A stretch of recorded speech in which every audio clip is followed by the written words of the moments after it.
देख रहे हैं आप, मैं हूं आपके साथ पलक शर्मा। खबर लखनऊ से है, जहां आपको बता दें कि राजधानी के शहीद स्मारक पर शुक्रवार को स्वर्ण मोर्चा के बैनर तले आरक्षण विरोधी आंदोलन की शुरुआत की गई। आंदोलन का नेतृत्व स्वर्ण मोर्चा के अध्यक्ष संदीप सिंह ने किया है। इस दौरान उन्होंने आरक्षण व्यवस्था पर सवाल उठाते हुए कहा कि देश में समानता की बात की जाती है, लेकिन वर्तमान में व्यवस्था में समानता का सिद्धांत पूरी तरह लागू होता दिखाई नहीं देता। उन्होंने आरक्षण व्यवस्था पर पुनर्विचार की मांग की है और अपने संबोधन के दौरान संदीप सिंह ने सांसद चंद्रशेखर आजाद के उस कथित बयान का भी जवाब दिया जिसमें आरक्षण समाप्त होने पर देश में अशांति की आशंका जताई गई थी। और संदीप सिंह ने कहा है कि उनकी मांग संविधान और लोकतांत्रिक तरीके से अपनी बात रखने की है। और उन्होंने अपने भाषण में पूर्व केंद्रीय मंत्री रामदास आठवले और साथ ही प्रधानमंत्री नरेंद्र मोदी की भी आलोचना की तथा आरोप लगाया कि चुनाव में स्वर्ण समाज का समर्थन मिलने के बावजूद उनकी समस्या पर्याप्त ध्यान नहीं दिया गया है।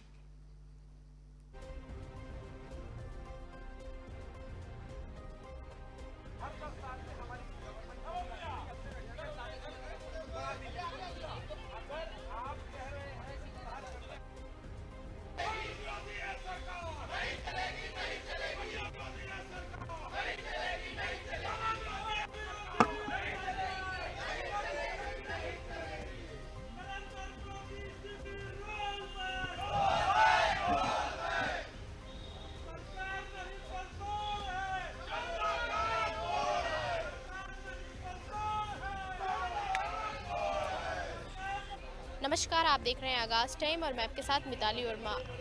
हमारी मौजूदगी इस टाइम शहीद स्मारक में है, जहां पर यूजीसी हटाओ काला कानून को लेके जिस तरीके से यहां पर शांतिपूर्वक प्रदर्शन कर रहे हैं प्रदर्शनकारियों से हम बातचीत करने की कोशिश करेंगे कि आखिर उनकी क्या कुछ मांगे हैं, क्या वो समानता के लिए लड़ रहे हैं, क्या कुछ कहना चाहेंगे। आज आप लोग यहाँ पर मौजूद हैं, आपकी क्या प्रमुख मांगे हैं?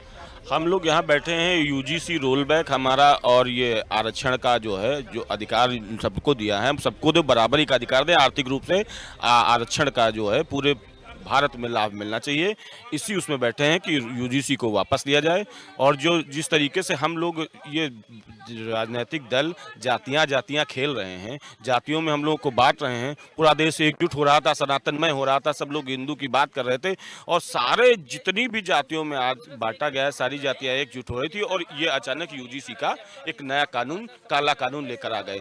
तो उन जातियों को एक साथ जोड़ने के लिए, हम सब लोग एक साथ रहने के लिए ये यूजीसी रोल बैक का हम लोग धरना दे रहे हैं। चंद्रशेखर रावत कहते हैं कि अगर आरक्षण हटता है तो आग लगा देंगे।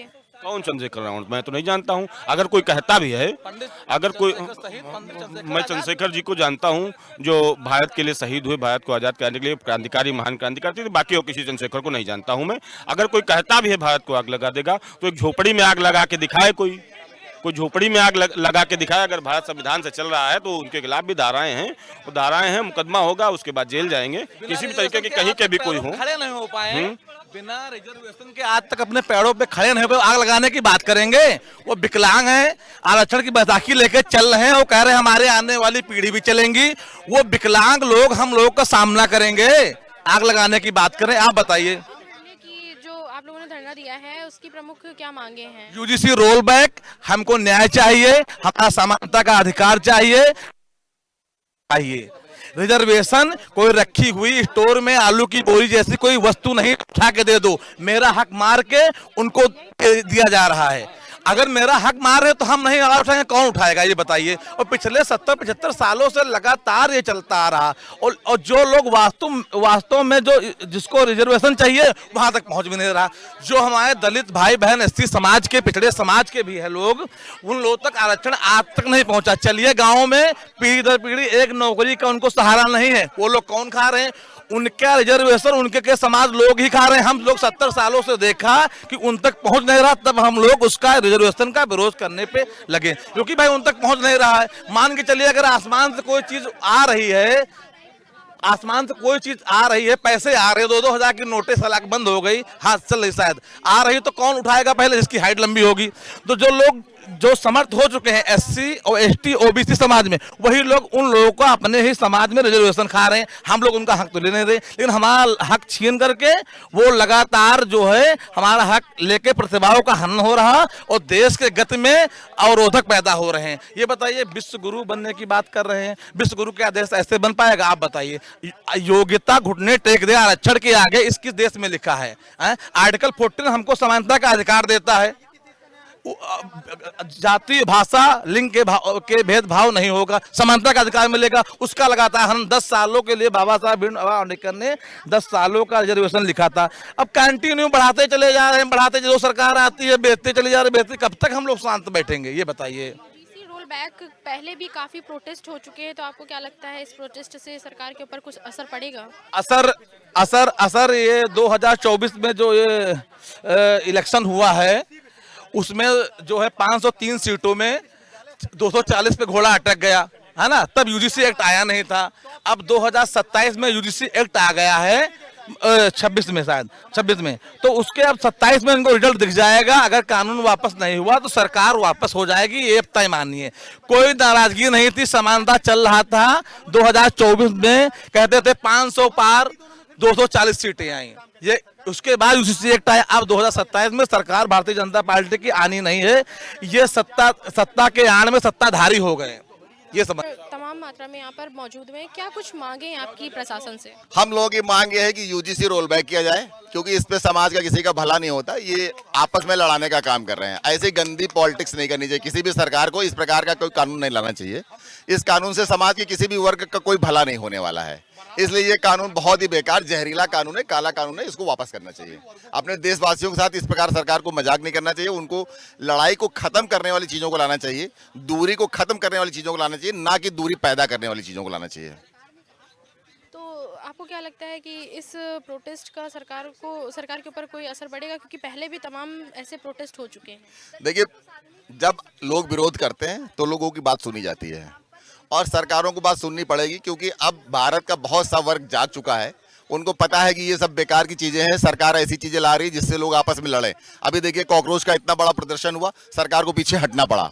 उससे पहले सवर्णों ने, हम लोगों ने भी यूजीसी को विरोध को किया था, सरकार ने वो किया, लेकिन हम लोगों ने कोई अराजक स्थिति पैदा नहीं करी, हम लोगों ने ऐसी विषम स्थितियां या अश्लीलता वहां नहीं करी, उस वजह से सरकार हम लोगों की बात को नहीं सुन रही है। लेकिन अब सरकार को सुनना पड़ेगा, नहीं तो अभी 2027 का इलेक्शन आने वाला है। 2027 में सवर्ण समाज इनकी ईंट से ईंट बजा देगा और 2029 में भाजपा को अपना बोरिया बिस्तर बांध करके वापस आना पड़ेगा। यूजीसी रोल बैक, नहीं तो बीजेपी होल बैक, पूरी की पूरी वापस होगी। क्या कुछ कहना चाहेंगे? आज आप लोग इतना बड़ा प्रोटेस्ट कर रहे हैं, कहीं ना कहीं आरक्षण को लेकर, जिस तरीके से आप लोग की मांगे कि आरक्षण को लेके आगे की जो पहल है वो हो सके, तो क्या कुछ कहना चाहेंगे? क्या अहम मुद्दे हैं आपके? मेरे अहम मुद्दे हैं, आरक्षण आर्थिक आधार पे हो, आरक्षण में जिनको लाभ नहीं मिला, जो वाकई में वंचित हो, जो पीड़ित हो, जो शोषित हो, जो वाकई में जिनका अब वो आरक्षण जो है बराबरी का, समानता का अधिकार जो दे, वाकई में सही लोगों को मिले। और दूसरी यूजीसी रोल बैक, क्योंकि अब 80 वर्ष हो गए हैं देश की आज़ादी को, अब इस तरीके के किसी कानून वानून की ज़रूरत नहीं है। हर आदमी अवेयर है, हर आदमी पढ़ा लिखा है, तो आप अपने कानून और नियमों का पालन ठीक से कराइए। आप ये ज़बरदस्ती के एक्ट थोप के, प्रिविलेज एक्ट इस तरीके से थोप के देश की जनता को क्या मैसेज देना चाहते हैं? क्या सवर्णों को बिल्कुल दुश्मन मान लिया है? आप देश में रहने नहीं देना चाहते, 2M दर्जे का नागरिक बनाना? आपको लाया तो गया था रोहिंग्याओं को बाहर करने के लिए, और आप कोशिश करने लगे तो सवर्णों को बाहर करने की। हाँ, तो ऐसे कैसे चलेगा? ये नहीं चल पाएगा। अभी आपकी मौजूदा जिस तरीके से आपकी नाराजगी है, तो वो कहीं ना कहीं यूजीसी गो बैक है, ठीक है, तो आप आरक्षण, तो आपको क्या लगता है कि सरकार के ऊपर कुछ प्रभाव पड़ेगा आपके इस प्रोटेस्ट का? तमाम पहले भी ऐसे प्रोटेस्ट हो चुके हैं। भारतीय जनता पार्टी की सरकार है, हम लोगों ने अपने प्रोटेस्ट से यूजीसी को 14 जुलाई से हिलाया, तो 29 जुलाई को माननीय सुप्रीम कोर्ट को उस पर स्टे देना पड़ा, लेकिन सरकार का उसमें कोई रोल नहीं है। सरकार ने तो अपना पूरा काम किया, उसके बाद सरकार ने आज तक उसमें ड्राफ्ट नहीं पेश किया है, तो ये सरकार सवर्ण विरोधी है। इसलिए हम लोग ये नहीं चाहते कि सरकार आवे। हमारे देश के प्रधानमंत्री जो कई जगह पैदा हुए हैं, जहाँ जाते हैं भाषण देने वहीं पैदा हो जाते हैं, वो महामानव हैं, उनकी आइडियोलॉजी आज तक क्लियर नहीं। वो बनने आए थे हिंदू भी नहीं बन पाए, उन्होंने लाल किले पे झंडा फहरवा दिया दूसरे का किसान आंदोलन में। लेकिन जिस तरीके से जनजी ने की वजह से आंदोलन वापस लिए, अगर वो नहीं मानेंगे तो वैसे ही हिंसात्मक और अराजक आंदोलन करने की स्थिति में हम लोग भी। लेकिन चूंकि हम लोग संस्कारों से बंधे हुए लोग हैं, अश्लील कंटेंट हम लोग नहीं चलाते हैं। लेकिन मुझे लगता है उन्होंने इसलिए चलाया कि अगर वो न चलाए होते तो धर्मेंद्र प्रधान का इस्तीफा ना होता। मैम क्या कहना चाहेंगी रिजर्वेशन को लेके?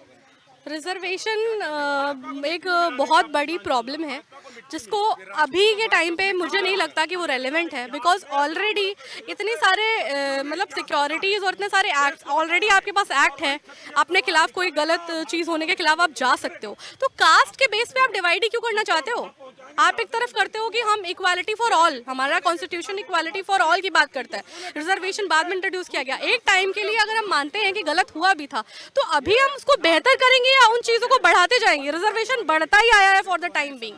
तो कहीं ना कहीं सिर्फ और सिर्फ पॉलिटिकल पोलराइजेशन का मुद्दा है, क्योंकि उनको लगता है कि इस सेक्ट को अगर हम पोलराइज करना है तो हम इतने % रिजर्वेशन दे दें, उतने सीट को उस जाति का रिजर्व कर दें, फिर उतने लोगों को रिप्रेजेंट करके हम लेके आए और फिर वो वैसे ही लॉस बनाते जाएं जिसमें रिजर्वेशन कभी खत्म ही ना हो।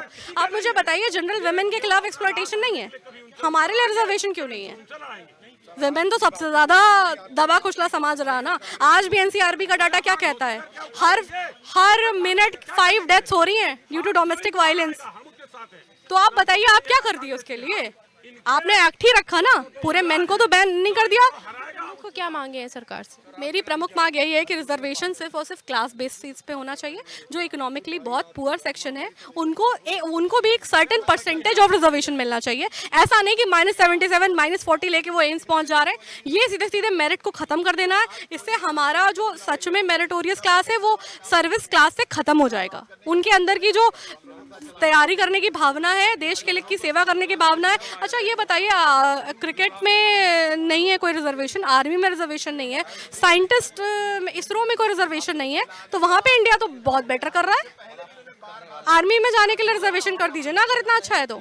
क्या खड़े हो जाएंगे फ्रंट लाइन में आप लेके कि हाँ -77 लेके आप बना लेंगे एफिशिएंट इंडिया? नहीं बना पाएंगे। आप एफिशिएंट इंडिया तभी बना पाएंगे जब सबको आप इक्वली ट्रीट करें और एक ऐसे लॉज लेके आए जिसमें एवरीबॉडी इज पनिशेबल, जो भी गलत करता है। जैसा कि आपने देखा कि यहाँ पे तमाम तरह के लोग मौजूद हैं, अधिवक्ता भी है यहाँ पर। आरक्षण को लेकर जिस तरीके से इनकी मांगे हैं कि कहीं ना कहीं यूजीसी काला कानून वापस हो, और इनकी तमाम तरह की मांगे हैं। इनका कहना है कि कहीं ना कहीं जो सरकार है वो स्वर्ण विरोधी है। तमाम आरोप लगाते हुए जिस तरीके से इनकी नाराज़गी आपको देखने को मिल रही है, और इनका 3 दिवसीय जो धरना प्रदर्शन है वो जारी रहने वाला है। हमारे साथ ऐसी खबरों के लिए बने रहिए। आप देख रहे हैं आगाज़ टाइम। वीडियो पर्सन अमित के साथ मैं मिताली वर्मा, लखनऊ।